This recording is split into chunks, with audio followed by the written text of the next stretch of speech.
lanjut ke acara yang selanjutnya, yaitu sambutan yang akan disampaikan oleh Ibu Ratiwi, dilanjut dengan diskusi terkumpul dengan guru SD kelas bawah. Kepadanya kami persilakan.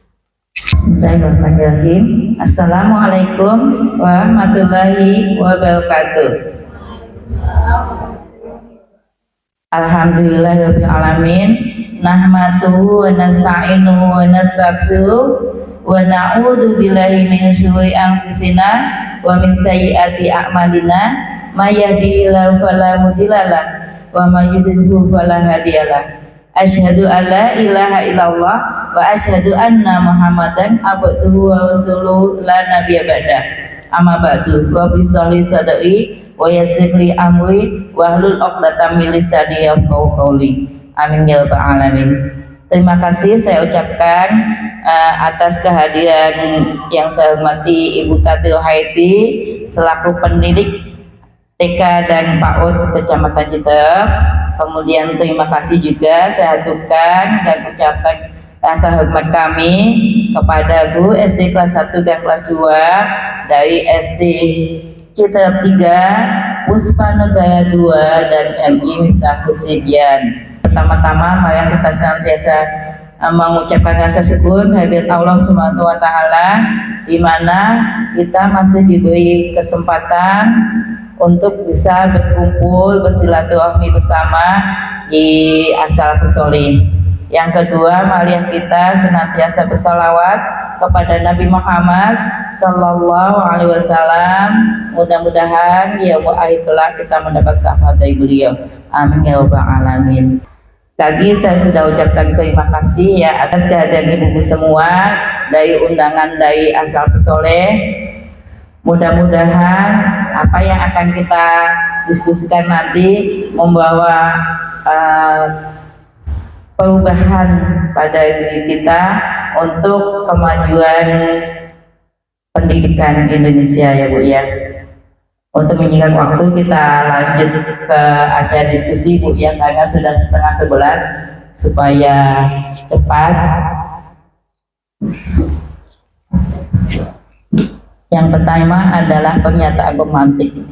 Apa yang terpikir di benak ibu-ibu dengan yang terjadi sekarang ini? Lanjut dulu. Berbagai permasalahan yang terjadi pada anak.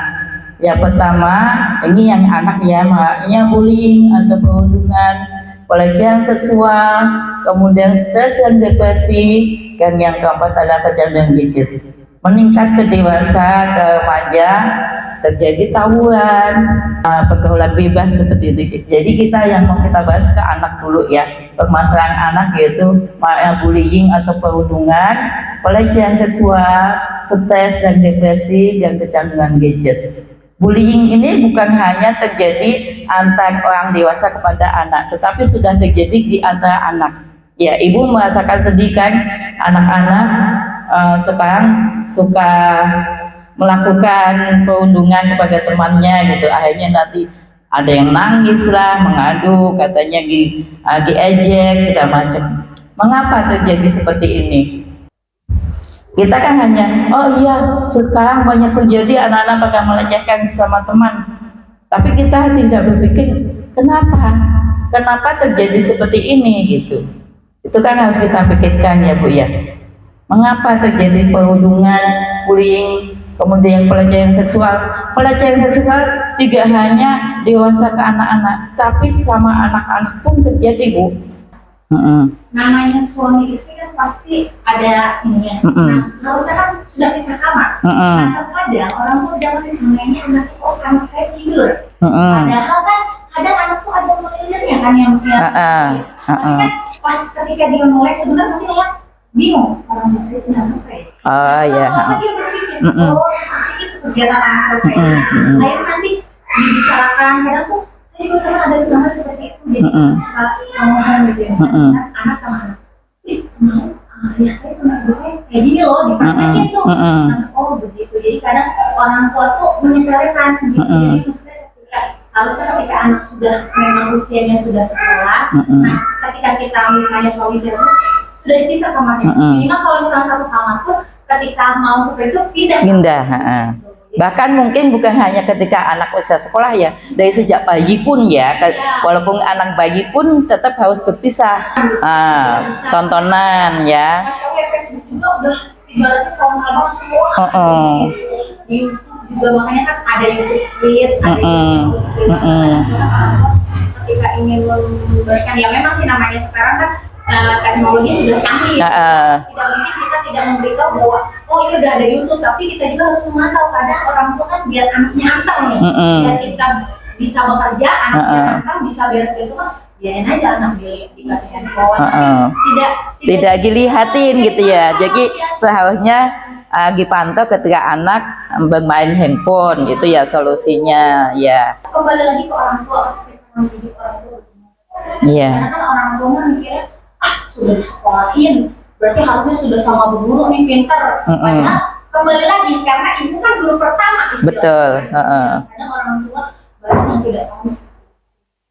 Kalau untuk yang perundungan, kenapa anak sekarang sering sekali melakukan pelecehan pada temannya, suka mengejek seperti itu, kira-kira kenapa itu? Misalnya, contoh bapaknya suka mainin apa tuh kayak ikut acara ngapain gitu, saya contohnya suka main burung tuh kalau ikut lomba-lomba burung-burung gitu. Nah terkadang tuh kan orang tuh ngajak anak. Nah namanya orang tua ya ngomong tuh kan suka asal. Nah anak kan mendengar. Jadi orang tua saya bilangnya begitu. Kan misalnya contoh saya nih Bu Nanda, saya lagi ngobrol sama Bu Nanda, saya manggilnya nama misalnya Nanda misalnya, pasti anak saya mendengar. Panggilnya Nanda gitu kan, kadang orang tua juga tidak memperbaiki, kamu jangan seperti itu gitu. Kadang banyak sekali orang tua seperti itu. Jadi kadang mendengar, jadi dia mengikuti apa yang dibicarakan orang tua. Kadang juga orang tua ngomongnya kasar. Terus kadang di rumah juga kayak ibunya kalau lagi ngobrol juga kasar. Otomatis anak lingkungan rumah, lingkungan pergaulan teman pasti.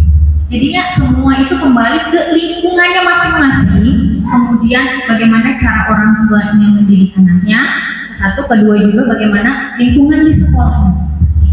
Jadi sekarang memang agak sulit saya lihat, saya juga istilahnya saya punya anak juga, saya kadang suka bingung gitu ya. Kadang anak saya pulang dari sekolah, mama bunda tadi teman aku bilang kayak gini, itu boleh tidak? Kadang sekolah tanya, iya jangan seperti itu. Iya, jadi suka ngomong ini, suka ngomong itu, jadi dijelasin sama dia. Kadang kan harusnya orang tua menjelaskan lagi, memberitahu lagi bahwa oh kamu harusnya ini, cuman kan tidak semua orang tua seperti itu. Gitu makanya kadang yang menghadap itu hak pentingnya diskusi seperti ini apalagi bagi guru kan supaya kita paham apa yang harus kita lakukan. Kita juga jadi paham ketika di kelas kita harus seperti ini, buat pelajaran juga kita sebagai ibu di rumah seperti itu. Untuk yang ketiga nih, banyaknya anak stres yang depresi. Pengen namanya orang tua satu, kalau saya sih mikirnya biarin namanya anak kan beda-beda, istilahnya kemampuannya berbeda-beda ya. Kadang kan dari kakek neneknya misalnya udah dilesin atau di sekolah, kamu mah temennya pinter gitu kan, kadang suka jadi agak tekanan ya. Padahal kalau sebagai orang tua udah nggak apa-apa punya anak-anak beda-beda, tapi kan kadang dari yang lain gitu, kadang jadi anak mungkin jadi stres gitu, aduh aku dituntut supaya pinter, aduh aku dituntut supaya juara gitu. Jadi mungkin kadang kan namanya pikiran beda-beda, ada yang pikirannya santai, biarin aja, main aja, tapi ada juga jadi yang stres kan, aku dimarahin kalau nilainya jelek gitu kan, kayak gitu. Jadi kembali lagi gitu ke orang tuanya jadinya gitu. Oleh saya juga kadang suka berpikir gimana ya cara mendidik anak saya sendiri gitu, kadang juga karena melihat lingkungan juga seperti itu, jadi gimana ya supaya anak saya tuh gak stres gitu, gimana ya supaya anak saya bisa tapi saya gak harus maksa gitu dari kemauan dia sendiri gitu. Jadi kadang juga bingung gitu kan, apalagi kan kadang namanya deket sama orang tua juga kadang suka menuntut gitu kan, ngelihat tetangga misalnya ini mah anak nanti bisa baca, nanti bisa nulis misalnya contoh ya, kamu mau tadi les kamu masih aja begitu aja. Jadi tuh anak berpikir, jadi ada rasa takut kan, akhirnya mereka stres. Itu bisa mengeluh gitu, tapi mau ke siapa, ngelihat mamanya sama bapaknya berantem aja, Bisa juga masalah seperti itu. bisa juga yang masalah ekonomi juga, kalau anaknya yang terlalu perasa gitu di sekolah ini saya mau uang jajannya bisa aja. Jadi dia ketika datang ke sekolah itu sedih. Nah, jadi sebagai guru ini ya di kelas 1. Nah, jadi kita apalagi di TK ya, di TK. Jadi kita harus melihat bagaimana si anak itu ya situasinya. Ya kalau sebagai ada yang seperti itu seandainya di sekolah kita ada anak yang seperti selalu murung gitu ya, selalu bersedih, tidak ceria, terus belajarnya juga males-malesan. Nah itu tugas guru TK sama guru kelas 1 dan kelas 2 ya, harus cepat tanggap apa yang anak-anak rasakan itu gitu ya. Jadi kemudian kita cari akar permasalahannya, kemudian kita cari solusinya. Mungkin kalau yang selalu di rumahnya melihat ibunya berantem aja, mungkin kita bisa pendekatan kepada orang tuanya, kita bicarakan putra ibu seperti ini, kasihan ini gitu ya. Nah kalau memang masalah ekonomi, mungkin kita juga sebagai guru bisa memberikan pengarahan atau solusinya. Kita sosialisasikan nih, tidak usah berkecil. Kalau sekolah itu tidak hanya untuk penampilan, untuk harus jajan, harus ini gitu ya. Jadi kita kembalikan lagi dengan agama ya, kita kuatkan lagi dengan keyakinan agamanya supaya anak itu bisa mengatasi atau jangan sampai anak itu depresi gitu. Kita harus memberikan semangat buat anak, jadi supaya anak itu selalu ceria dengan teman-temannya. Jadi datang ke sekolah itu anak itu merasa senang, merasa nyaman gitu ya dengan gurunya, dengan teman-temannya. Jadi itu akan ini kan solusi buat anak kita ya. Jadi saya titip kepada guru TK dan guru SD yang di bawah terutama ya. Jadi harus memperhatikan psikologi anak gitu ya, ketika di dalam kelas, ketika bermain, ini anak kenapa murung ya. Apalagi guru TK itu harus selalu mendampingi ketika anak kegiatan di luar, apalagi di dalam gitu dengan temannya, dengan sesama ketika makan bersama. Nah itu harus benar-benar kita perhatikan. Mungkin itu ya solusi untuk menghadapi anak yang depresi. Jadi kita harus pendekatan sampai si anak itu mengakui apa nih keluhan itu. Jadi kita harus menjadi sebagai di sekolah itu sebagai pengganti ibunya dan untuk menceriakan anak supaya anak itu pembelajarannya menyenangkan ya Bu ya. Sedikit menambahkan juga ya Bu ya, kita sama-sama diskusi aja ya Bu. Apa yang saya pelajari ketika sekolah, mungkin ketika kita lihat nih anak-anak kita mengalami kayak gejala seperti murung atau jarang masuk sekolah, tidak mengerjakan tugas atau PR, dan kalau di sekolah kurang bergaul sama temannya, mungkin kita bisa melakukan kegiatan kunjungan rumah. Ya, ketika kita melakukan kegiatan kunjungan rumah, kita bisa lihat bagaimana keadaan di rumahnya seperti apa, kegiatan orang tuanya seperti apa, kegiatan sehari-harinya anak seperti apa, lingkungan bermain anak-anak seperti apa, mungkin seperti itu. Jadi ketika kita melakukan kunjungan rumah, kita tetap ngobrol dengan orang tuanya. Kira-kira kita sampaikan permasalahan apa yang anak alami di sekolah, kita sampaikan ke orang tua, bagaimana kita cari solusi bersama dengan melihat keadaan lingkungan terdekatnya, lingkungan keluarganya, seperti itu. Yes. Lanjut ke permasalahan keempat, masih Bu, kecanduan gadget nih. Kenapa nih anak-anak sekarang pada kalau itu ya udah gadget aja, games gitu. Mungkin pertama tadi ya Bu ya, karena kita pengen anaknya hanya nonton, kita mau kerja, kita mau masak, Nina kamu pegang gadget, tapi kita tidak memberikan porsi-porsinya. Nah harusnya maaf ya, harusnya kita kan sama orang tua gitu bisa memberikan apa-apa yang yang harus bisa ditonton. Di YouTube kita bisa menyediakan ya Bu ya, tontonan buat anak-anak. Pertama kita bisa setting itu. Yang kedua, beri batas waktunya. Walaupun mungkin kita masak sampai 2 jam, tetapi kita bisa memberikan mereka pilihan-pilihan lain. Jadi boleh main HP, tapi hanya dengan waktu 10 menit itu paling lama. Setelah itu silahkan boleh main dengan teman-teman yang di luar. Ibu-ibunya masih bisa mengontrol itu, kan? Karena yang saya lihat sekarang miris gitu ya Bu ya, anak-anak sampai bisa pada sarafnya rusak karena gadget ini. Ya, semuanya itu kembali ke orang tua. Semua itu yang ada bully, ada sesat, kembali lagi ke orang tua dan lingkungan. Yang sangat besar pemenangnya itu lingkungan. Contohnya anak saya dari dulu orangnya pendiam, ternyata di rumah enggak. Di rumah itu kalau bahasa jadi saya apa. Sementara kalau di luar lu gua. Nah itu sedangkan di rumah sendiri saya nggak pernah bilang lu tolol bego apa seperti itu ya. Nggak pernah, saya nggak pernah. Kadang kalau saya bilang juga saya sendiri mama apa-apa gitu.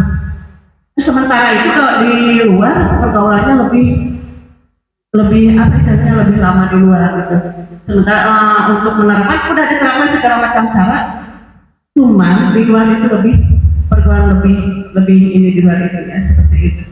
Baik, saya bisa mengambil intisari dari diskusi kita ya akan masalah dari kenapa sih terjadi bullying, kenapa terjadi pelecehan seksual, kenapa terjadi gadget ya, apa namanya, kecanduan gadget atau anak-anak menjadi stres. Yang pertama adalah dekadensi moral. Di tempat di negara kita itu sudah terjadi dekadensi moral, di mana pengkikisan jati diri bangsa Indonesia sudah hilang. Kalau kita bilang sudah hilang ya, seperti rasa keagamaan, nasionalisme, sosial budaya dan moralitas itu sudah terkikis ya. Itu sudah mulai menghilang. Padahal kalau kita kenal zaman dulu ya, itu adalah kebanggaan kita adalah agamis ya, negara yang agamis, kemudian nasionalisme yang kuat, kemudian memiliki sosial budaya yang beragam, dan Bhinneka Tunggal Ika ya, berbeda-beda tetapi tetap satu, kemudian moralitas yang tinggi yang dijunjung. Tapi ini sudah terkikis, sudah terjadi dekadensi moral. Selanjutnya Bu. Kemudian yang kedua, untuk masalah anak stres itu karena tadi ya seperti Ibu bilang, tuntutan dari orang dewasa. Dia sudah juara, dia bisa, kenapa kamu tidak? Seperti itu bikin aja jadi stres. Kemudian yang kedua, ketika di sekolah pembelajarannya tidak menyenangkan. Calis tuai, tiap hari berhitung lagi, nulis lagi, kan bikin bete ya anak-anak. Kemudian tiba-tiba di sekolah ada ulangan mendadak, itu juga bikin anak-anak bisa stres ya. Selanjutnya untuk akan masalah gadget ya, pengasuhan yang tepat lagi ya, orang tua sibuk, kemudian supaya anteng anak dibeli gadget, kemudian karena kemajuan teknologi tetapi tidak diimbangi oleh kesadaran pemanfaatan dari gadget itu. Selanjutnya, lingkungan yang disuruti penggunaan gadget menjadikan anak penasaran untuk menggunakannya. Seperti Ibu tadi sebutkan seperti itu ya.